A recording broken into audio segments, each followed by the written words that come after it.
روزمرہ کی چھوٹی نیکیوں کے عظیم انعامات پر یہ ہمارا آج کا مختصر جائزہ ہے۔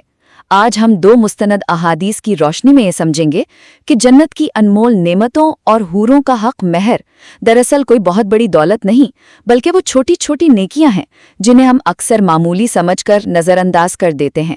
تو پہلی بات، حضرت علی رضی اللہ عنہ کی روایت کے مطابق راستے سے تکلیف دہ چیزیں ہٹانا اور مسجد سے کوڑا کرکٹ نکال کر اسے صاف کرنا دراصل انہی نعمتوں کو پانے کی قیمت ہے۔ ذرا سوچیں، کیا آپ نے کبھی اس بات پر غور کیا ہے کہ سڑک پر پڑا ایک پتھر یا کانٹا ہٹانا، جسے ہم بس ایک عام سی شہری ذمہ داری سمجھتے ہیں، وہ سیدھا ہماری روحانی کامیابی یعنی جنت کا ٹکٹ کیسے بن سکتا ہے؟ کمال ہے نا؟ اور دوسری بات، یہ آسانی صرف راستوں کی صفائی تک ہی محدود نہیں ہے۔ حضرت ابو ہریرہ رضی اللہ عنہ کے مطابق محض مٹھی بھر کھجوریں اور روٹی کا ایک چھوٹا سا ٹکڑا صدقہ کرنا بھی آپ کو یہی اعلیٰ مقام دلا سکتا ہے۔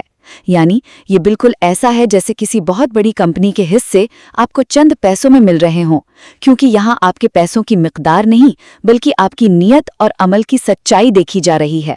مختصر یہ کہ دوسروں کے راستے کی رکاوٹیں دور کرنا اور اپنی استطاعت کے مطابق معمولی سا صدقہ کرنا ہی ہماری آخرت کی سب سے شاندار اور آسان سرمایہ کاری ہے۔